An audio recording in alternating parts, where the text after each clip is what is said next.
চার বন্ধু এক স্কুলে নবম শ্রেণীতে পড়ে। চারজনেই খুব বিচ্ছু ছেলে। তারা ক্লাস ফাঁকি দিয়ে সারাদিন ঘুরে বেড়ায়। পড়াশোনার বালাই নেই। একবার পরীক্ষার সময় ঠিকঠাক পড়া হয়নি বলে কিভাবে পরীক্ষা এড়ানো যায় তারা সেই মতলব আঁকতে লাগল। অনেক ভেবে তারা একটা বুদ্ধি বের করল এবং পরীক্ষার দিন অনেক দেরি করে স্কুলে পৌঁছাল। স্যার জিজ্ঞাসা করলেন, কি হল, আজ তোমরা এত দেরি করলে কেন? তারা কাঁদতে কাঁদতে বলল, স্যার, আজ আমরা যে বাসে স্কুলে আসছিলাম সেই বাসের টায়ার ফেটে গিয়েছিল, তাই আমাদের আসতে দেরি হল। স্যার, দয়া করে আমাদের পরীক্ষা অন্য কোনো একদিন নেবার ব্যবস্থা করুন।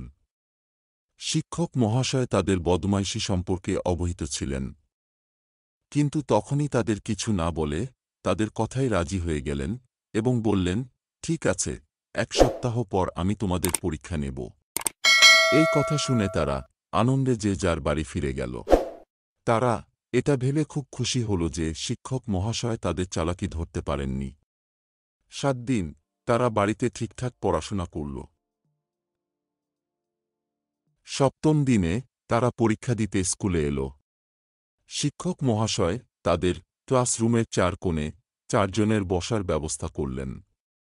তাদেরকে প্রশ্নপত্র দেওয়া হল। কিন্তু তারা দেখল সিলেবাস থেকে কোনো প্রশ্নই করা হয়নি। মাত্র 2টো প্রশ্ন দেওয়া হয়েছে।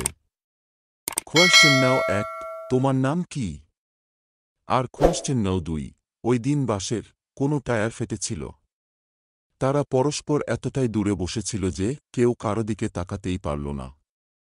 কেউ লিখল বা পাশের সামনের টায়ার, কেউ বা লিখল ডান পাশের পিছনের টায়ার। যদি সত্যি সত্যিই টায়ার ফাটত তবে সবার উত্তর একই হতো। সুতরাং 4 জনই পরীক্ষায় ফেল করল। এই গল্প থেকে আমরা কি শিখলাম? মিথ্যা বললে সঙ্গে সঙ্গে লাভ হয়, কিন্তু সুদূরপ্রসারী ফল খারাপ হয়।